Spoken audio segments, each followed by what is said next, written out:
Praise lord పిల్లలు, దేవుని కృపను బట్టి మీరందరూ క్షేమంగా ఉన్నారని నేను అనుకుంటున్నాను. ఈరోజు మనం 18th లెసన్ చెప్పుకోబోతున్నాము. మనకందరికీ కూడా, ఈ లోకమంతటిలో ఉన్న వారందరికీ కూడా ఒక సంతోషకరమైన విషయాన్ని ఈ లెసన్లో మనం నేర్చుకోబోతున్నాం. అదేంటో మీకు తెలుసా? అదేంటంటే మన ప్రభువైన యేసుక్రీస్తు యొక్క జన్మం గురించి మనం ఈ లెసన్లో నేర్చుకోబోతున్నాం. కాబట్టి మనం ఆలస్యం చేయకుండా ప్రార్థన చేసుకొని క్లాస్ని స్టార్ట్ చేసుకుందాం. సో అందరు కళ్ళు మూసుకొని మోకరించండి, మనం ప్రార్థన చేసుకుందాం. పరిశుద్ధుడా, కృప కలిగిన మా తండ్రి, మీకు స్తోత్రములు చెల్లిస్తున్నాం నైనా. మీ కృప ద్వారా ఈ సమయం మీరు మాకు ఇచ్చినందుకు దేవా మీకు స్తోత్రం తండ్రి. యేసయ్యా, మీ గురించి మేము ధ్యానించబోచుండగా మీ పరిశుద్ధాత్మ సహాయము మీరు మాకు దయచేసి మిమ్మల్ని నైనా సంపూర్ణంగా మేమునైనా దేవా స్తోత్రం తండ్రి ఎరగడానికి ప్రభా మీరే మీ కృపనైనా మాకు అనుగ్రహించమని సమస్త మహిమా ఘనత ప్రభావాలు మీకే చెల్లిస్తూ మా తండ్రి ప్రభువైన యేసుక్రీస్తు అతి పరిశుద్ధమైన నామంలో ప్రార్థించి వేడుకొంచున్నాం తండ్రి, ఆమేన్. సో ఈరోజు యొక్క లెసన్ పేరు వచ్చేసి యేసు జన్మము, జ్ఞానులు ఆయనను దర్శించుట మరియు ఆయనను ఆరాధించుట. ఇంగ్లీష్లో birth of Jesus, wise men sees him and worships him. ఈ లెసన్కి సంబంధించిన బైబిల్ భాగము మత్తయి సువార్త 2వ అధ్యాయము, మాథ్యూ చాప్టర్ 2. ఈ లెసన్ యొక్క కంఠత వాక్యము మత్తయి సువార్త 2వ అధ్యాయము 10-11 వచనాలు. నేను వర్స్ చదువుతాను, మీరు బైబిల్లో చూసుకోండి. వారు ఆ నక్షత్రంను చూచి అత్యానంద భరితులై ఇంటిలోనికి వచ్చి తల్లి అయిన మరియను ఆ శిశువును చూచి సాగిలపడి ఆయనను పూజించి తమ పెట్టెలు విప్పి బంగారంను, సామ్రాణిని, బోలమును కానుకలుగా ఆయనకు సమర్పించిరి. Matthew chapter 2 verse 10-11. When they saw the star, they were overjoyed. On the coming to the house, they saw the child with his mother Mary, and they bowed down and worshipped him. Then they opened their treasures and presented him with the gifts of gold, frankincense and myrrh. So ఈ లెసన్లోకి మనం enter అవ్వడానికి ముందు మనం ఇప్పటివరకు చెప్పుకున్న lessons గురించి మనం చిన్న గ్లిమ్స్, అంటే వాటి గురించి జస్ట్ చూద్దాం. మనకి తెలుసు కదా, బైబిల్లో 2 భాగాలు ఉంది, పాత నిబంధన, కొత్త నిబంధన. సో ఇప్పటివరకు మనం ఫస్ట్ 17 లెసన్స్ ఏమేమి చెప్పుకున్నామో వాటి గురించి జస్ట్ ఒక 1 minute మనం చెప్పుకుందాము. ఎందుకంటే ఇక్కడ నుంచి 18th లెసన్ నుంచి మనం చెప్పుకోబోతున్న విషయాలన్నీ కూడా నూతన నిబంధనలో ఉన్న విషయాలన్నీ, అంటే యేసుక్రీస్తు యొక్క జన్మం గురించి, ఆయన యొక్క పరిచర్య గురించి, ఆయన చెప్పిన ఉపమానాల గురించి, ఆయన మరణము, పునరుద్ధానము, ఇలాంటి విషయాలు కొత్త నిబంధనలో మనం నేర్చుకోబోతున్నాం. సో ఇప్పటివరకు ఫస్ట్ నుంచి 17 లెసన్స్ మనం ఏవైతే చెప్పుకున్నామో అవన్నీ కూడా పాత నిబంధనలోనివి అనమాట. అయితే వాటిలో మనం ఏమేమి చెప్పుకున్నాం ఫస్ట్ లెసన్ నుంచి, జస్ట్ మీరు ఒకసారి మీ నోట్బుక్లో ఫస్ట్ లెసన్ నుంచి 17 లెసన్స్ ఉన్నాయి కదా, ఆ యొక్క నేమ్స్ అన్నిటినీ మీరు చూడండి. నేను జస్ట్ వాటిని ఒకసారి మీకు రివైజ్ చేస్తాను. చూడండి, ఇక్కడ చార్ట్లో మీకు చూపిస్తున్నాను. ఫస్ట్ మనం చెప్పుకున్న లెసన్ ఏంటి? నోవాహు జీవితంలో మనం ఏం చూసాము? విధేయత. నెక్స్ట్ అబ్రహాం, ఆయన విశ్వాసమును.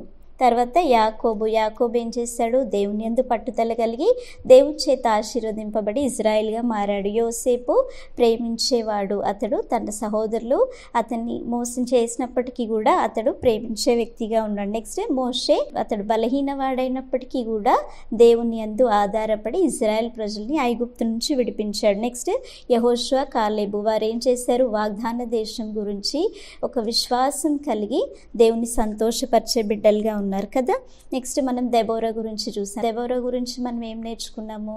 దెబోరా, ఆమె యొక్క ప్రవృత్తి మరియు న్యాయాధిపతి. ఆమె దేవుని ఆలోచనను బట్టి ఇజ్రాయెల్ ప్రజల్ని శత్రువు చేతి నుంచి విడిపించడానికి దేవుని ఆలోచన నడిపింపబడిన వ్యక్తి అన్నమాట. నెక్స్ట్ మనం ఏం చూసాము? దావీదు చిన్న బాలుడిగా ఉంటున్న సమయంలోనే అతడు దేవుని హృదయానుసారుడు కనుక దేవుడు అతన్ని ఏర్పరచుకున్నాడు. నెక్స్ట్ ఏలియా ఎవరు? అతడు ప్రవక్తలలో కూడా అందరికంటే కూడా చాలా మేజర్ ప్రాఫిట్. ఆయన దేవుని సంతోషపరిచిన జీవితం కలిగి మరణం చూడకుండానే పరలోకమునకు ఆరోహణమైన వ్యక్తి కదా. అదే సమయంలో నాబోతు ద్రాక్ష తోట ఆహాబు యొక్క రాజుని అతడు ఏం చేశాడు? దేవుని ఆలోచనను పొందుకొని దేవుని హెచ్చరికని అతనికి తెలియజేశాడు. అదే సమయంలో నాబోతు కూడా ఏంటి? తన పిత్రార్జితంని ఎవరికి కూడా ఇవ్వద్దు అనేసి దేవుని ఆజ్ఞకి లోబడి తన ప్రాణాన్ని కూడా అప్పగించుకున్నాడు. నెక్స్ట్ ఎలీషా గురించి మనకు తెలుసు కదా, ఏలియా యొక్క శిష్యుడు ఎలీషా. అతడు ఏలియా యొక్క రెండంతల ఆత్మను పొందుకొని ఏలియా కంటే కూడా ఎక్కువ రెట్లు అతడు అద్భుతములు చేశాడు. ఇంకా అదే సమయంలో ఆయన సమయంలో జరిగిన విషయాలేంటి మనం చూసుకున్నాం కదా. విశ్వాసము ఉపశమనంను కలుగచేయును. విధవరాలి జీవితంలో మనం చూసాం కదా. విధవరాలు ఏం చేసింది? ఎలీషా యుద్ధకు వచ్చినప్పుడు విశ్వాసం ద్వారా ఆమె సమస్య పరిష్కరింపబడింది. నెక్స్ట్, బానిస అయిన చిన్నదాని సాక్ష్యం. అది మీకు తెలుసు కదా. మీలాంటి ఒక చిన్న పాప ద్వారా ఒక గొప్ప నయమాన్ ఆర్మీ కమాండర్ అతడు దేవుణ్ణి తెలుసుకోవడానికి దేవుని సాక్షిగా వాడబడిన బిడ్డ. దేవుని కాపుదల. ఎలీషాని దేవుడు తన పరలోక సైన్యంని పంపించే విధంగా కాపాడాడో మనం ఈ లెసన్లో చూసుకున్నాం. నెక్స్ట్, మళ్ళీ తర్వాత బబులోన్కి కొనిపోబడిన 3 యవనులైన వారు ఎవరు? షద్రక్, మేషక్, అబేద్నెగో గురించి. వారు విగ్రహాన్ని పూజించకుండా నిజమైన దేవుణ్ణి ఆరాధించే బిడ్డలుగా ఉండి చివరికి అగ్నిగుండంలో సైతం వారు వేయబడ్డారు. కానీ దేవునికి సాక్షులుగా వారు ఉండారు. నెక్స్ట్, లాస్ట్ మనం ఏం నేర్చుకున్నాము? లాస్ట్ లెసన్ దానియేలు. దానియేలు ఏంటి? దేవుని యొక్క ఆజ్ఞకు లోబడి రాజు యొక్క శాసనం లెక్క చేయకుండా సింహపు గుహలో వేయబడినప్పుడు అతడు దేవుని దూత ద్వారా అతడు రక్షింపబడ్డాడు కదా.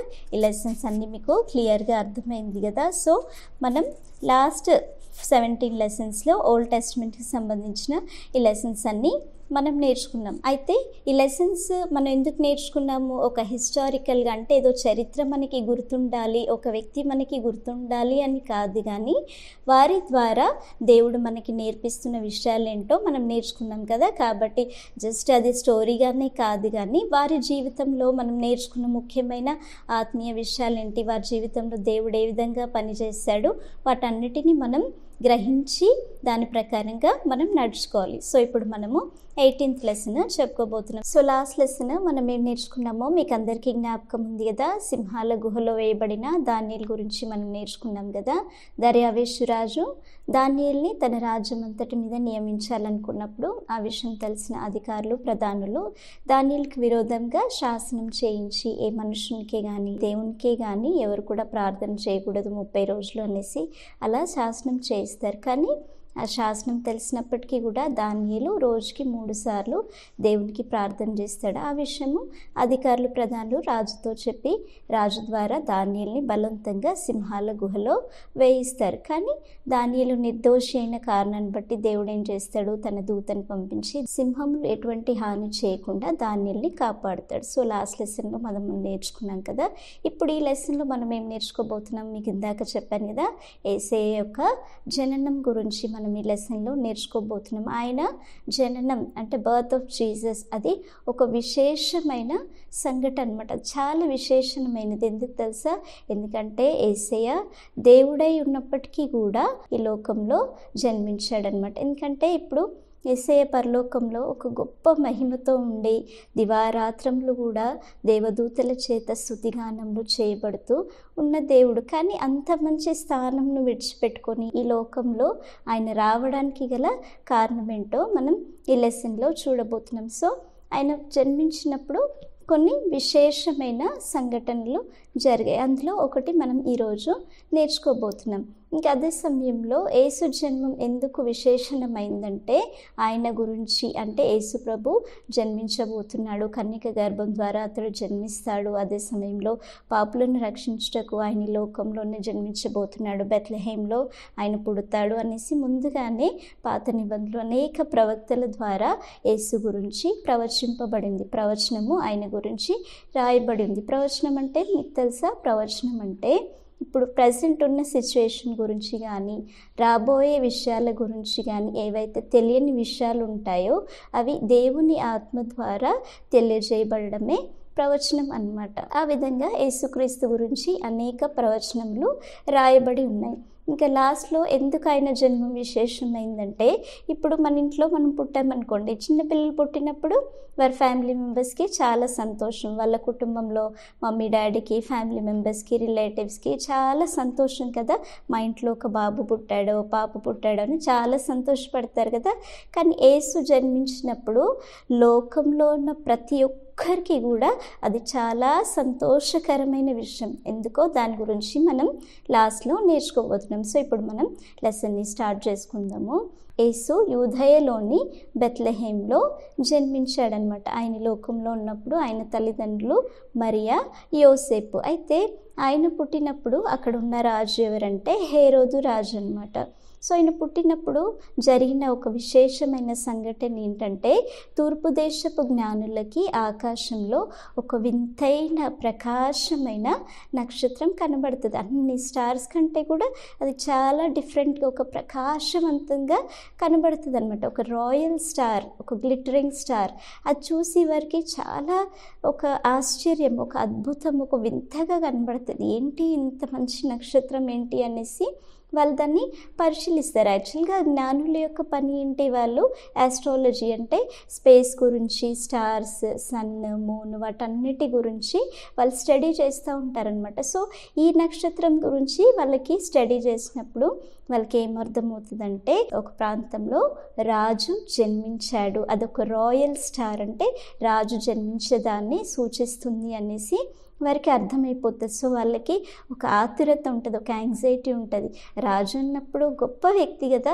సో కాబట్టి వాళ్ళు ఏం చేస్తారు, మేము ఎలాగైనా వెళ్ళి ఆ రాజుని చూడాలి, ఆ రాజు ఎవరు, అతనికి కొన్ని బహుమానాలు ఇవ్వాలి, మేము అతన్ని పూజించాలి అనేసి వాళ్ళు తూర్పు దేశంలోని పర్షియా నుండి ఆ యొక్క నక్షత్రంని చూసి బయలుదేరతారనమాట. చూడండి, ఇక్కడ జ్ఞానులు ఆ యొక్క స్టార్ని చూసి వారి వంటలను తీసుకొని వారు తమ దేశం నుండి ఆ రాజుని చూడడానికి బయలుదేరారు. ఇప్పుడు వాళ్ళు వెళ్తున్న సమయంలో యాక్చువల్గా వాళ్ళకి అడ్రస్ తెలియదు కదా. ఎడారిలో నుంచి, తర్వాత ఎన్నో ప్రాంతాల్లో నుంచి వారు అక్కడికి వెళ్ళాలి. ఎందుకంటే ఆ సమయంలో ఎలాంటి ట్రాన్స్పోర్ట్ ఫెసిలిటీస్ లేవు కదా. సో వాళ్ళ వంటల మీద తమ ప్రయాణాన్ని ప్రారంభించారు. ఇప్పుడు వారిని నడిపిస్తున్నది ఎవరు, వారు దేన్ని చూసి బయలుదేరారు, ఆ నక్షత్రంని చూసి బయలుదేరారు. తర్వాత ఆ సమయంలో రాజు ఎవరు, హేరోదు రాజు కదా.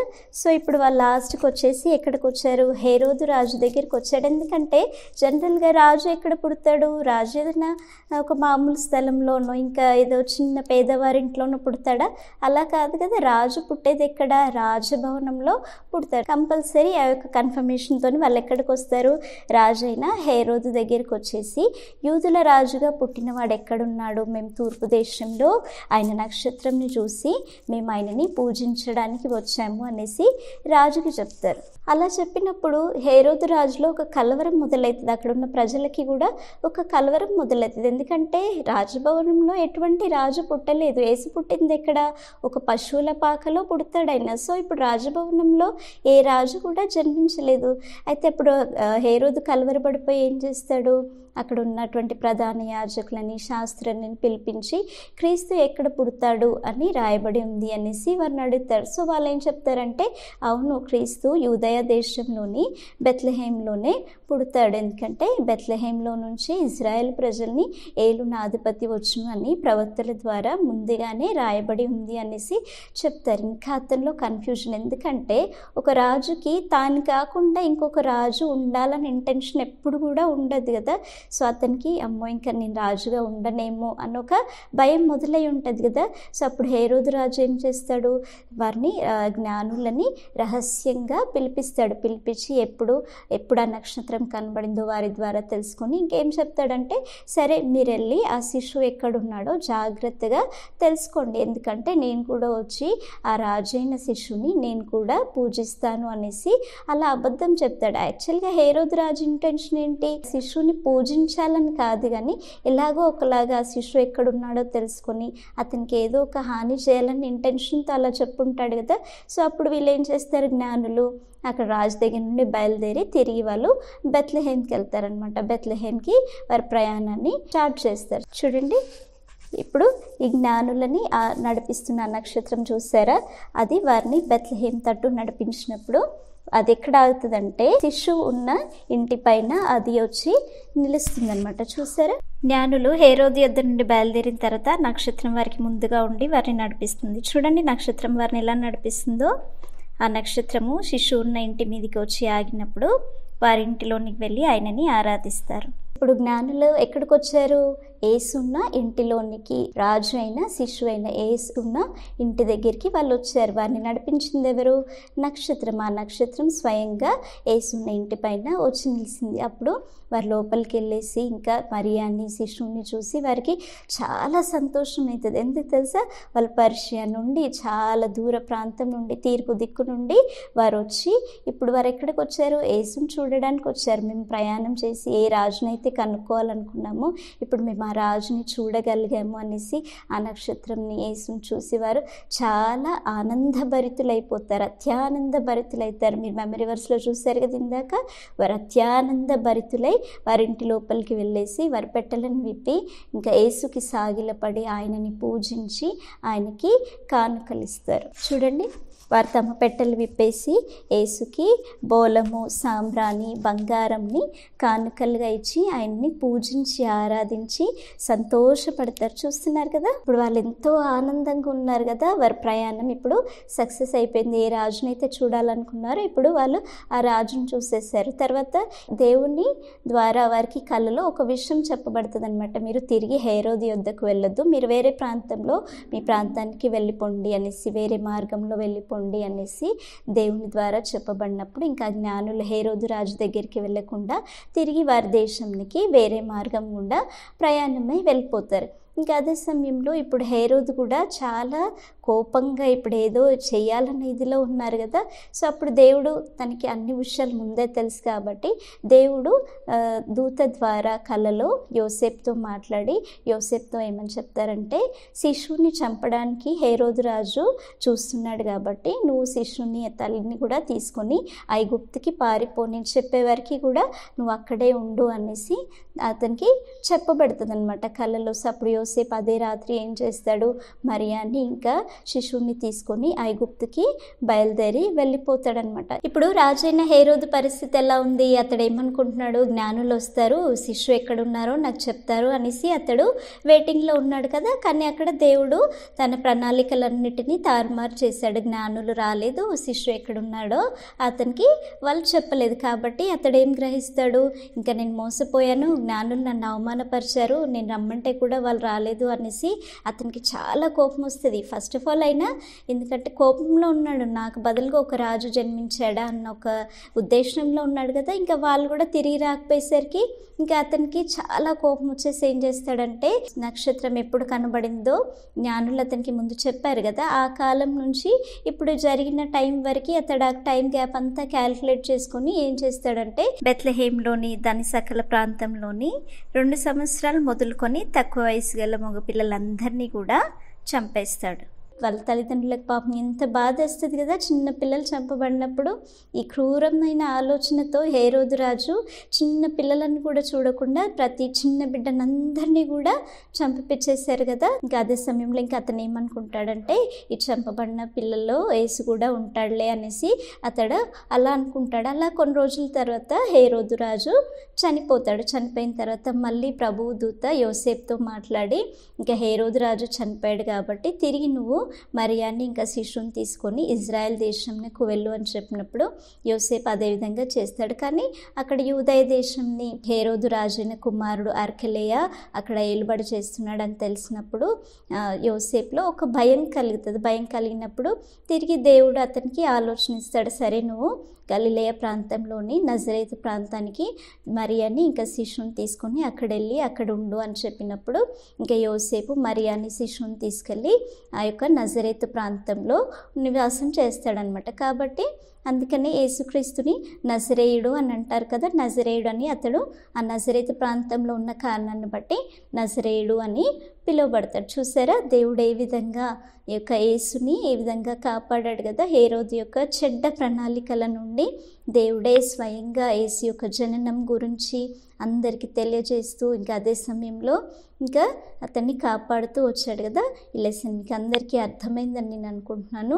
ఈ లెసన్లోని ముఖ్యమైన విషయాలు ఏంటో మనం చూసుకుందాం. ఈ లెసన్లో మనం చూసుకుంటున్న ముఖ్యమైన విషయాలు ఏంటంటే, ఫస్ట్ మనం ఏం చూస్తున్నామంటే దేవుని ప్రవచనములు, ఆయన మాటలు ఆయన నిర్ణయించిన సమయంలోనే వాటిని నెరవేరుస్తాడు. The prophecies and the word of the God will be fulfilled at the time God has fixed. ఈ లెసన్లో మనం చూసాం కదా, ఆ అసలు యేసు జన్మించబోతాడు అనేసి ఆదాం సమయం నుండే దేవుడు అనేక వాగ్దానాలు ప్రవచనములు ఆయన గురించి బైబిల్లో ఇచ్చారు. అయితే వాటన్నిటిని కూడా దేవుడు నెరవేర్చాడు. తన కుమారుడిని యేసుక్రీస్తుని ఈ లోకంలోకి పంపించి ఆయన వాగ్దానాలు ఆయన ప్రవచనాలు ఆయన నెరవేర్చాడనమాట. అందులో ఒక్కటి కూడా దేవుడిచ్చిన వాగ్దానాలలో కానీ దేవుడు చెప్పిన మాటలలో కానీ ఏది కూడా తప్పిపోదు. కాబట్టి దేవుడు వాగ్దానం చేసిన విధంగానే తన కుమారుణ్ణి ఈ లోకంలోనికి పంపించాడు.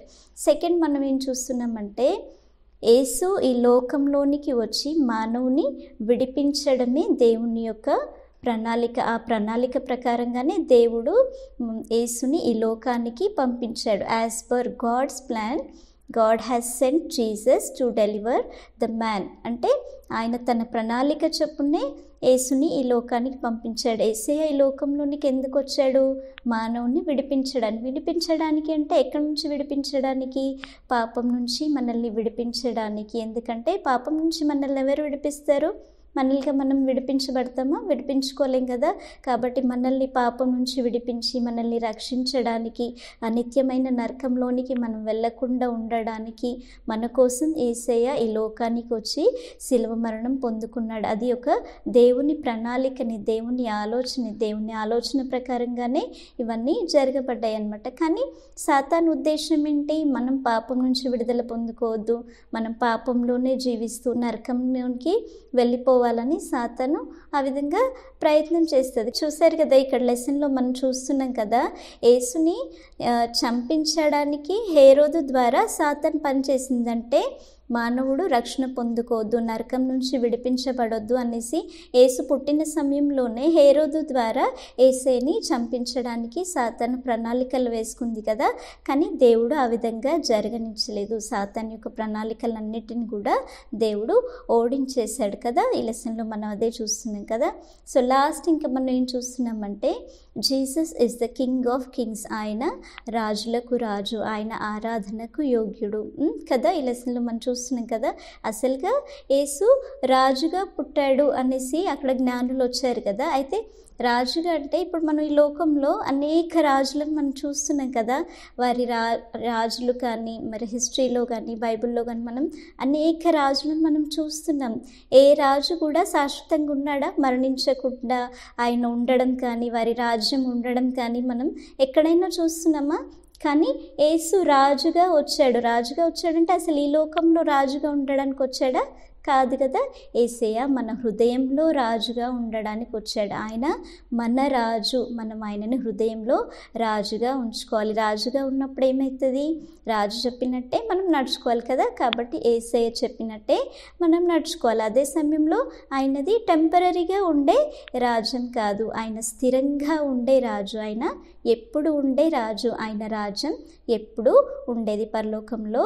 మనం ఆయన రాజ్యంలో ఉండే బిడ్డలుగా మనం ప్రయత్నం చేయాలి. ఆ విధంగా మనం సిద్ధపడాలి. దేవుడు మనకి ఇచ్చే విడుదల, పాపం నుంచి నరకం నుంచి ఇచ్చే విడుదలని మనం పొందుకునే బిడ్డలుగా మనం సిద్ధపడాలి. సో ఈ లెసన్ మీకు అందరికీ అర్థమైంది కదా.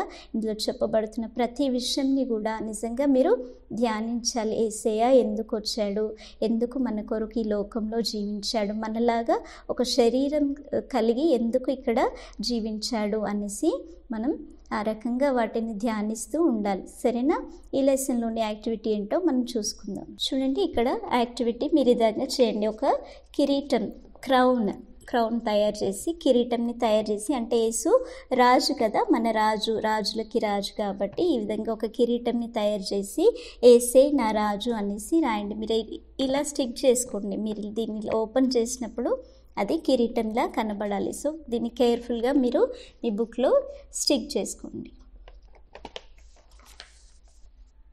సో మనం అందరం ప్రార్థన చేసుకొని క్లాస్ ముగించుకుందాం. అందరి కళ్ళు మూసుకొని మనం ప్రార్థన చేసుకుందాం. పరిశుద్ధుడా, పరలోకమందున్న మా తండ్రి, మీకు స్తోత్రములు చెల్లిస్తున్నాం నాయనా. నిజంగా ప్రభా, యేసయ్య మీ జననము ఈ లోకంలో ప్రభా చాలా విశేషమైనది తండ్రి. మీరు మా హృదయాలలో ప్రభా రాజుగా ఉండడానికి, మమ్మల్ని పాపం నుంచి విడిపించి మీ నిత్య రాజ్యంలో మమ్మల్ని ప్రవేశింపజేయడానికి ప్రభా, మమ్మల్ని పాపం నుంచి విడిపించి ప్రభా స్తోత్రం నైనా, మీ యొక్క బిడ్డలుగా సిద్ధపరచడానికి మీరు వచ్చి ఉన్నారు నైనా. ఆ విషయాలను ప్రభా మేము ఎరిగి తండ్రి మీ కొరకు సిద్ధపడినట్లుగా ప్రభా మీ కృప మాకు అనుగ్రహించమని సమస్త మహిమా ఘనత ప్రభావాలు మీకే చెల్లిస్తూ ఆ తండ్రి యేసుక్రీస్తు అతి పరిశుద్ధమైన నామంలో ప్రార్థించి వేడుకొంచున్నాం తండ్రి. ఆమేన్.